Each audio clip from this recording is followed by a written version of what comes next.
I'm at the G&G factory in Taiwan. I'm getting a first look at their new G2 Mechbox. I'm going to share all the details with you in this episode of Airsoftology Reviews. So this is less of a review and more of a show and tell, because this is the only prototype of the new upcoming G&G G2 Mechbox. Now, if you're watching this in the future, hey, you get to see what the final version is, find out what's in the hood. But I want to share all this with you because, like I said, I'm holding the only one right here in my hands. And G&G has been doing a lot of research, work, and really figuring out what's going on to turn up their Mechbox to 11.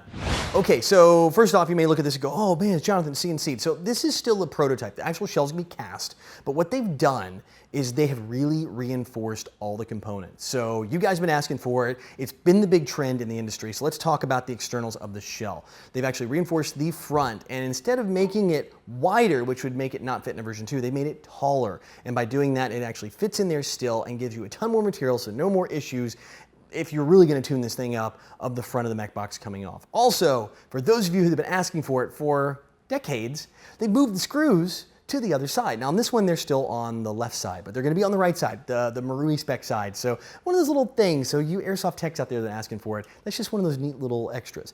Also on this externally, they have some really neat features, and it's going to be part of the gun. I'm going to grab a gun here in a second once we jump on over to the next section to show you how this works. But they do now have a magazine cutoff feature, and they've done it really in a very, I would say, not simplistic, but very easy to use way, which is, I like that. It adds some safety to the gun and all that. We're gonna get to that in a second. But because of that, you've got a full MOSFET on this gun. Now, you guys know that G&G's been putting MOSFETs in their guns for a little while now, actually. They've been one of the early ones adopting.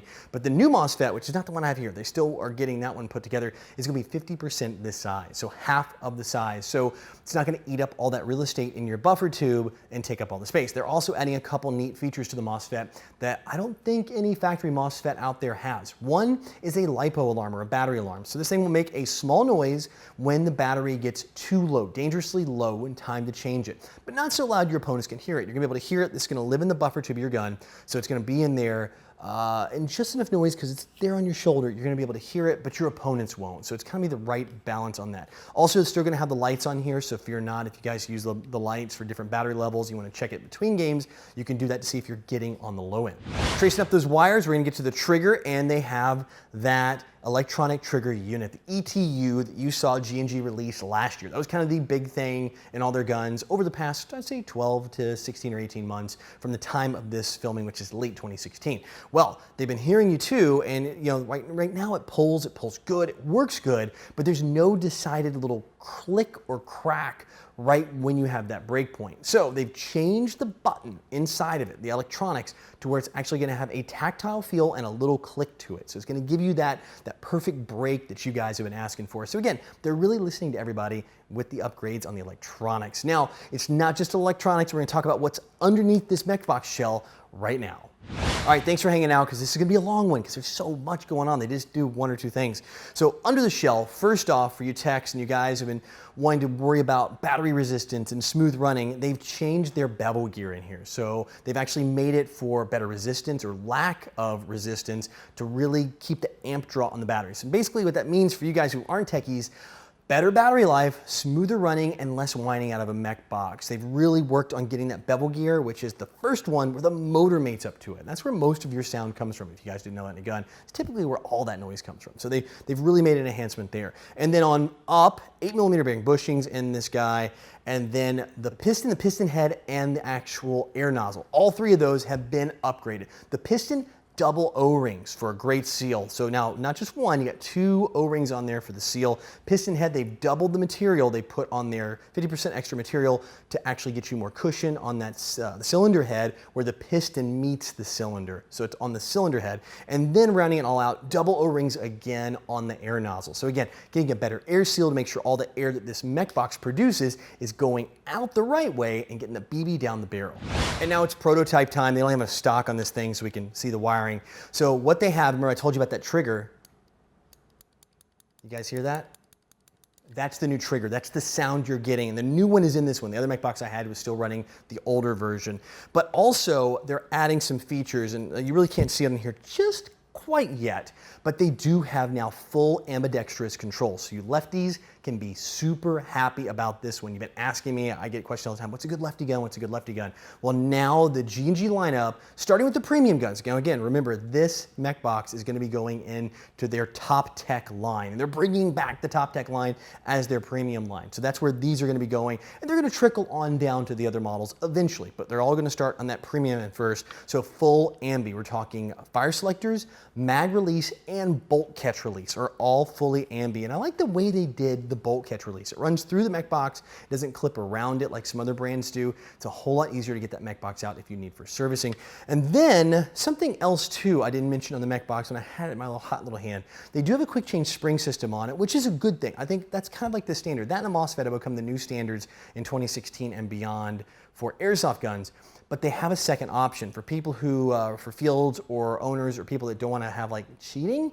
They're going to have a second spring guide that you can swap out that's going to require you to open up the mech box shell. It's going to actually disable the quick change feature. So for those who want to like, I'm going to build a gun, it's going to be a rental gun, you want players on the field like doing a quick hot change, or if you guys are running a competition or long milsim event, want to make sure that no one's going to be trying to pull a fast one, they're going to have that option there for you too. So think of it like a tourney lock for your quick change spring on an airsoft gun. I remember that mag cutoff I mentioned earlier, I teased you. Well, here we go. I got this gun here in my hand. So the mag cutoff is down inside of the mag well. Now, what it works is the guns are going to ship with a special magazine. Now, this one right now is a 90 round mid cap. It's going to be their new design. If you guys see, it's kind of like a little waffle pattern. I kind of really like it.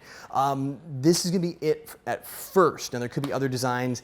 The round count is also subject to change, so don't get mad at me if that ends up changing around on you. But it does have a button here on the back, so when the last round is fired, it feeds all the rounds, by the way. It's got that extended follower.